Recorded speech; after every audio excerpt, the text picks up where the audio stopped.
Adani. This group has been in the news for a while now, and recently you probably heard 43,000 crore worth of shares were frozen because they were invested in the company. But it was later found out that this was related to a 2016 case, and no such freezing actually happened.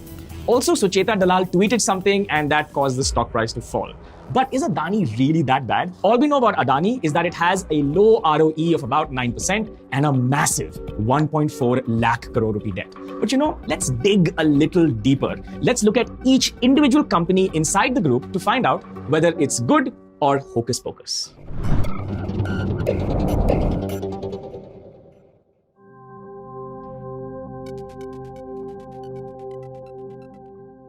So let's start with Adani Total Gas. Now, Adani Total Gas has moved 10x in 1 year. I generally don't like companies moving too much too fast in a small amount of time. In fact, if you compare the entire peer list, it has the highest market cap out of all of these companies.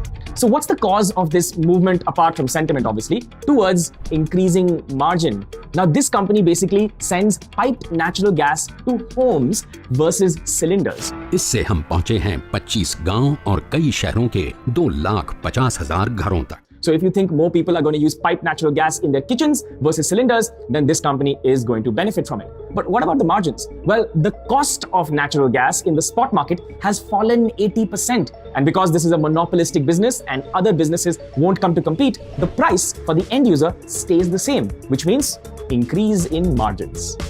The company also supplies natural gas to industries via a 700-kilometer pipe distribution system. The best thing happened to our restaurant. Adani Gas is hassle-free, uninterrupted, and makes the cooking nice and easy. The second growth driver are new ventures. Total SE, which is one of the largest players in the world, actually owns a stake. That's why it's called Adani Total Gas. In fact, Adani and Total each own about 37.5% stake in the business, and their vision is to turn this into a full oil marketing company with not just gas, but biogas, liquid compressed natural gas, hydrogen, and even electric vehicles. So you need to decide, do you think the management can pull this off? And if they can, then there is a lot of growth yet to happen in this company. The second company is Adani Enterprises. Think of it like an umbrella company, a holding company which has many unlisted players under it. In fact, the entire business is divided into 4 parts. That is resources like coal mining and transportation of coal, transportation and logistics, which is road construction, the airports business, and even the metro rail. Then we have utility, which is sewage treatment plants and data centers, and the strategic portfolio. This one has FMCG, like the Wilmar Group, and also has solar panel manufacturing. So let's talk about the 2 drivers for growth of Adani Enterprises. The first one is solar manufacturing, where the EBITDA has grown 251% and the revenue is up 71% just in Q4 2021.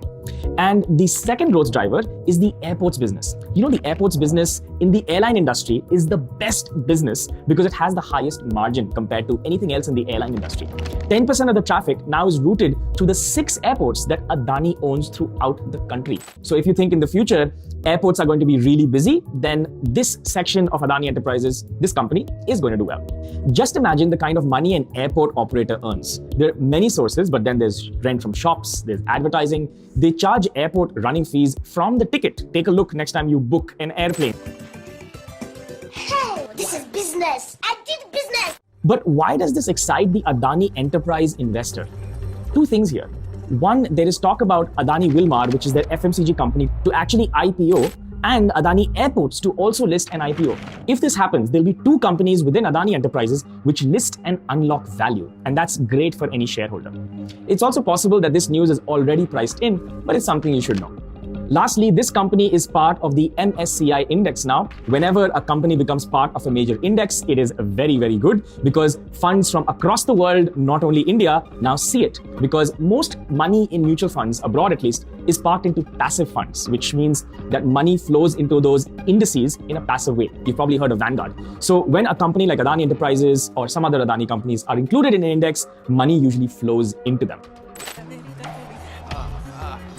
Then we have Adani Transmissions. This company is India's largest transmission company for electricity, of course. So if you think that urban India's electricity needs are going to increase in the future, then this transmission company will obviously benefit. We've in fact made a really detailed video on it right here. You should check it out. It's a dedicated video. But quickly, three things. One, it was additioned and added to the MSCI index. I've explained why that's a good thing. Second, it's increased 51% cash profits. That means its PAT has improved a lot in the last quarter. And more important things are in that video above, so check that one out. Then we have Adani Green. It's moved up 4.5x over the last 1 year, and I have a serious problem with it. The PE for this company is 950. Are you committing me? Now, good companies always trade at high PE, but 950? Are you kidding me? That's really, really high. Anyway, personal biases aside, let's understand what the business does. The debt to equity ratio of this company is 10x. Usually anything above 2x is high, 10x is really high. So let's understand what's the driver of growth for this company. The company focuses only on renewable energy. So if you think the future of energy is renewable, then Adani Green focuses only on that. In fact, a lot of ESG investors look at Adani Green from that perspective. This is a chart for India's vision to create the capacity for solar energy in 2022, 100 gigawatts. Right now, we're at around about 37 gigawatts, which means we have to add about 60 more gigawatts to achieve that goal. Now, interestingly, out of the 60 gigawatts, 24.3 gigawatts are contracts that Adani Green has already won. And current operational capacity is about 5 gigawatts. The interesting thing is, in the current capacity, Adani is able to generate 90% EBITDA. You heard me right, 90% EBITDA. So the growth of the industry, the country wanting to move towards renewables, and Adani as a group just excites investors a lot. Because of this, Total SE actually bought 20% stake in Adani Green, adding to the madness.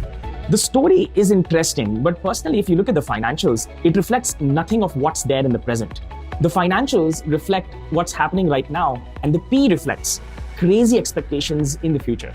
But what if those expectations are delayed in the future? What if they don't happen in the next 5-6 years, but take much, much longer? Maybe the expectations for investor are a little bit too high for Adani Green. What do you think? Put it in the comments below. I'd love to know. So let's talk about Adani Power and Adani Ports. Adani Ports, as you know, runs Mundra Port, India's largest port, privately held, and handles about 20% of all cargo traffic in the country. But I want to focus a little more on Adani Power. Now, lately, it's been moving up a lot, almost 60%. That's the price of the company. Government-owned discoms, that's distribution companies, owe Adani Power 20,000 crores, and they've not paid Adani Power. And that's a problem for any business, right? In the short term, however, the stock price has gone up. And one reason is that Rajasthan and the Maharashtra government have said they will pay some of their dues to the company. Another hope of the market is that the company will buy back the entire shares to delist from the market. Previously, it was around 33 rupees, and the market is hoping that this time, the buyback will be much, much higher. But financially, the company is not doing well, guys. From 2010 till now, the stock price has given a 0% return. And the company has not been able to grow its revenue for 5 years. I can see here from 2016 to 21. In fact, it's been giving losses every single year for the last 4 years, with an exception to this year. The bottom line is very simple. The company isn't growing, it's posting losses, and the money that is owed to him is not being recovered. One strategy that has really worked for the Adani Group is listing or demerging existing businesses and letting them IPO. I mean, look at over here. The net worth of Adani Group actually grew every time they listed or demerged a new business every single year, from 276 crores to 8 lakh crores in May 2021. So if they actually demerge businesses and list, it is positive for the entire group.